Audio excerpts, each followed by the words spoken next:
Hello, I'm Maricela Kelleton with the Midday News. In a significant move to deepen institutional collaboration and addressing shared priorities in justice and migration governance, the Department of Justice and Attorney General and the International Organization for Migration signed a renewed Memorandum of Understanding recently. The event marked a reaffirmation of shared priorities in justice, migration governance, and community resilience.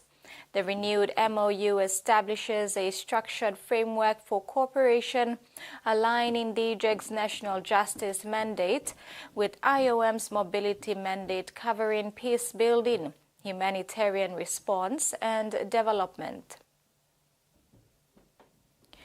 The inaugural Oil Palm Festival has officially commenced in Kimbe today, featuring a welcoming ceremony led by Chief Martin Bauta of the Nakanai district. Minister for Culture and Tourism Belden Nama arrived this morning to participate in the celebrations. The festival aims to celebrate the cultural significance of oil palm farming in the region, promote local craftsmanship, and highlight sustainable practices within the industry. Various activities are scheduled throughout the day, including performances, exhibitions, and discussions on the importance of responsible palm oil production for both economic growth and environmental stewardship. This festival is not only a celebration of the oil palm industry, but also an opportunity to foster community spirit and strengthen ties among local stakeholders.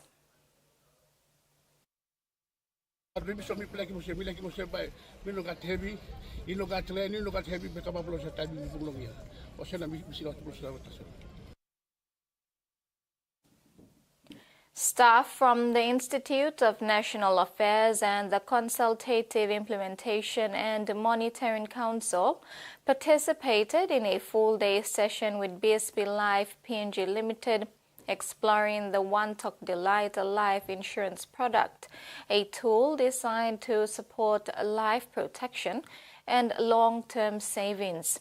The session delivered by BSP Life Insurance Advisor Siao Miro emphasized the importance of financial resilience and reducing dependence on borrowing, which continues to burden many Papua New Guinean families. The product includes a savings component, allowing policyholders to accumulate wealth over time while ensuring their families are financially protected in times of loss. It also supports everyday needs such as education and living expenses. For the first time in more than 40 years, the Livestock Development Corporation has celebrated the certification of 28 officers who successfully completed a week-long public service induction program delivered by the Samara Institute of Leadership and Governance. The officers, drawn from across various sections of the department, were officially recognized in a small but significant ceremony held on Monday, the 23rd of June, at LDC's headquarters in Port Moresby. The certification formally marks their transition into being fully fledged public servants. The event underscores LDC's ongoing commitment to professional development and its evolving role in supporting PNG's livestock sector. Changes to NDIS funding set to take effect on the 1st of July are raising alarm in the disability community. Allied health providers are warning that cuts to travel subsidies will make it harder for people in regional Australia to receive critical care. You can take that, officer. Since he was very young, Avery Randall has relied on regular therapy for his cerebral palsy, much of it delivered at home. When Avery was born, he had a lot of speech problems, and our speech pathologist used to drive down from Launceston all the way to our house in Penguin once a week to help Avery. His dad, Adam, says those visits were critical in his son's development. Without that sort of financial help that they get to travel, Avery, as far as I'm concerned, wouldn't be as advanced as he is. Remember, dribble. Good job. But under the NDIS's latest annual pricing review, travel subsidies for allied health providers are set to be halved, a move Avery's physiotherapist says could stop allied health practitioners from travelling to regional areas. It means that all the clients that can come to the clinic will have to be seen at the clinic, and any clients that can't come to the clinic, we just won't be able to see them anymore. Australia's peak body for disability service providers agrees the pricing changes will discourage providers from travelling, which will especially affect people living in regional areas. They're not going to get the support they need, and that is really concerning for people with those complex support needs. And what happens then, we don't know. The NDIA said it is committed to improving access to support for regional and remote Australians. A spokesperson said the price changes will ensure NDIS participants are not paying significantly higher rates for some services than those outside of the NDIS. Gas hot water systems will be phased out in all Victorian homes from March 2027, with electric systems required in new builds and when gas systems reach the end of their life. The reforms are part of the state's plan to cut emissions, reduce residential gas use, and redirect gas supply to industry. Bruce McGregor has happily washed his hands of his defunct gas hot water system, opting instead to go electric. We didn't like using gas, it's just not necessary. It's a move other Victorians will have to start making as the government looks to cool the state's love affair with gas. Over 2 million Victorians use gas in their homes and businesses, more than any other state or territory. We understand that those legacy gas fields in the Bass Strait, they are a diminishing resource. As part of the plan, Victorian landlords will also have to replace unrepairable gas heaters with reverse cycle air conditioners in their rental properties from 2027, as well as improve insulation and shower heads and seal drafts. All new homes and commercial buildings will also be built all electric from 2027. This is about making sure that we've got sufficient gas supply well into the future. There are no changes to heating rules for owner-occupiers, and all Victorians can continue to cook with gas in existing homes. But Victoria's opposition warns the government's gone too far in what it calls a war on gas. People should be able to choose in their own home what they shower with, what they cook with, and how they heat their homes. While some want the government to go further. It's only a matter of time before we need a comprehensive plan to rapidly and equitably wrap up the gas main system, retire it completely for good. The new minimum efficiency standards will be implemented in March 2027. In sports, the Pillai Long Tennis program is inspiring change in remote parts of the Highlands and Marlborough provinces, using sport and storytelling to engage communities in conversations around gender, education and leadership. In a unique approach to community development, the Pillai Long Tennis program, powered by AFL PNG and the PNG Tribal Foundation, has successfully concluded its outreach across Western Highlands and Morobe. Through the AFL New Kick platform and the Senisim Passing campaign, hundreds of young people in schools like Mount Gilue High and Bumayong Lutheran Secondary were engaged in structured sporting activities and open community forums.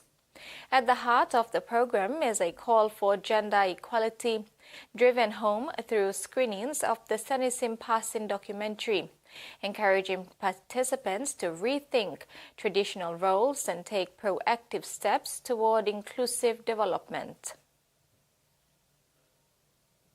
That's been today's news update. Join us at 6 tonight for our main bulletin.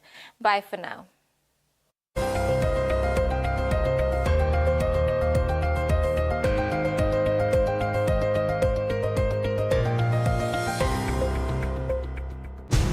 Ready?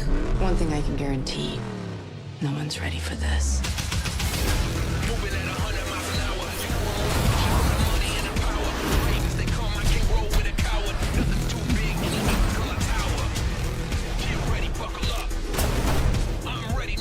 Say what again? I dare you. I double dare you, mother. You already know this.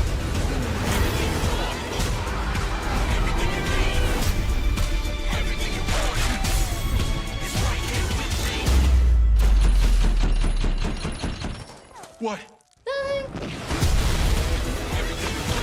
Hey, it's not here. It's not here. It's here. I've been waiting for this. I'm coming for everything. It's gonna be a long night. At my signal, unleash hell.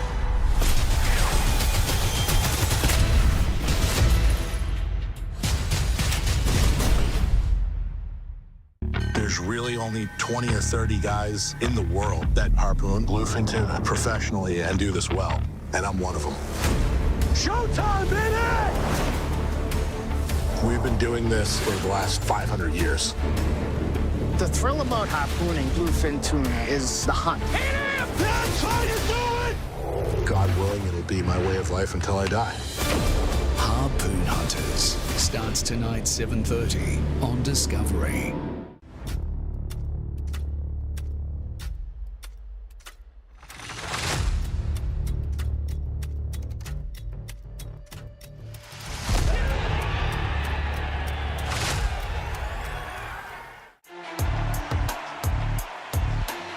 This would be a wonderful drive. Dumbiaki presses the accelerator, uses the power. Brilliant from the Lions. The Queensland Reds, the Western Force. Free, oh, that's lovely. Brilliant pass. There for Liner. Liner gets away from one, and another, and then sends a miracle ball out the side.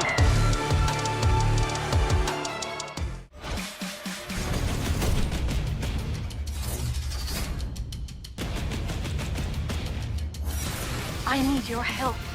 I've been kidnapped. Marco! Tell me how it really went down. I ain't no killer. I will protect my team. Then let's get started. You do have quite the imagination.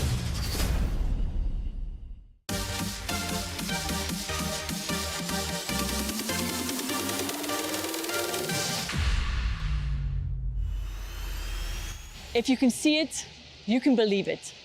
By having the support of the Formula One teams in Formula One Academy, we can raise global awareness and inspire the next generation of girls and young women to understand that there are opportunities for them in motorsport, both on and off track.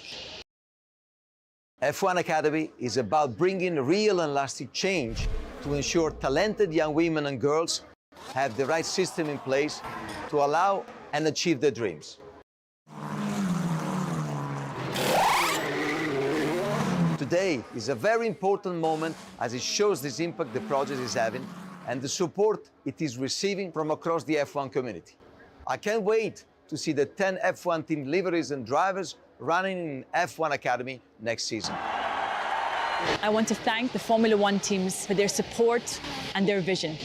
Our mission is to create lasting and impactful change, and I'm confident that together we can achieve this.